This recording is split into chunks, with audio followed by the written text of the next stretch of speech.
now, should we talk to Sir Michael Fabricant, Conservative MP, who joins us now? It's hard to know where to start, Michael. I think I'll start with this news that apparently... I was just going to say, Emily, we could start, maybe it's not too early, to wish you and Ben happy Christmas. Well, thank you. Thank you very much, Michael, and to you too and your family.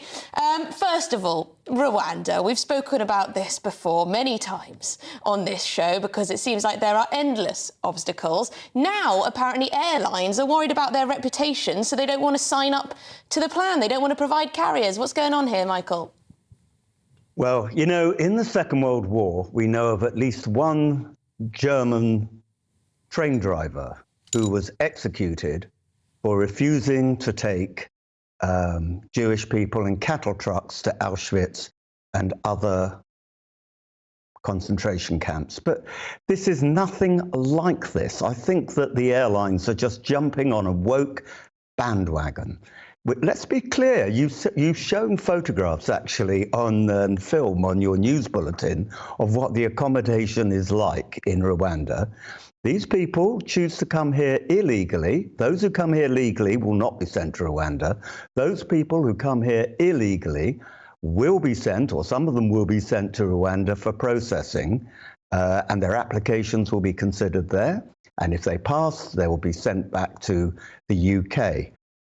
But it's meant to deter the boat crossings, and we've got to see it happen.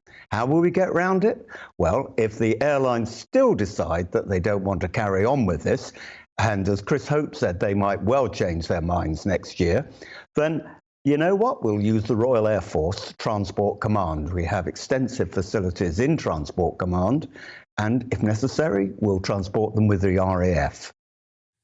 Yeah, Michael, you mentioned there about Rwanda being a safe country. There was a story that broke over the weekend about a Labour candidate for MP who, funnily enough, was sending children to Rwanda on holiday schemes. So apparently some Labour cohorts seem to think it's a perfectly reasonable place to go. But if airlines aren't up for sending them, surely, I mean, I personally think airlines don't have much of a reputation to protect, but Ryanair, of all airlines, that you should see the way they speak to their customers on Twitter. Surely they'll get involved and step up for Britain.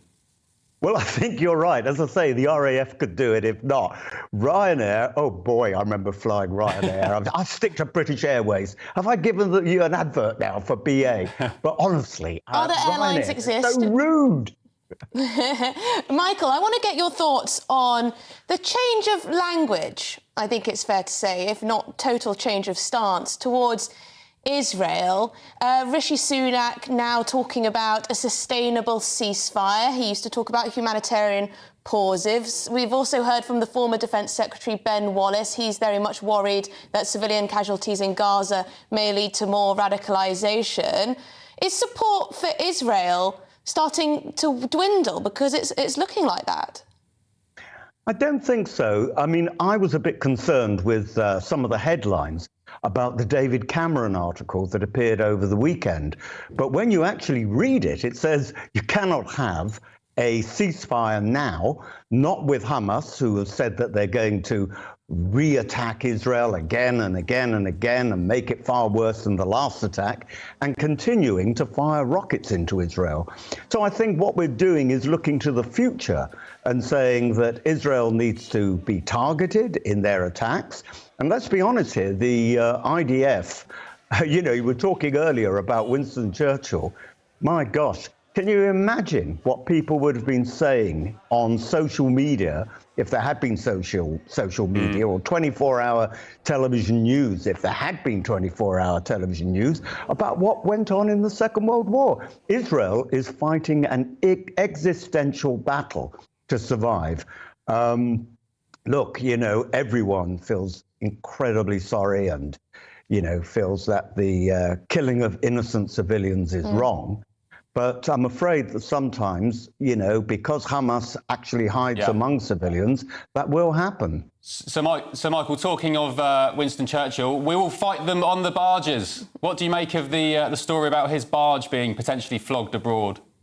Well, I think, as Emily said earlier on, I think that GBNews should start a campaign, and I'll be the first one to subscribe. Let's save the barge. Well, you could spare a quid or two, I'm sure we all could, to keep the barge here. Thank you very much for your time, Sir Michael Fabricant, Conservative MP, of course. Well, there you go. That's Michael's views.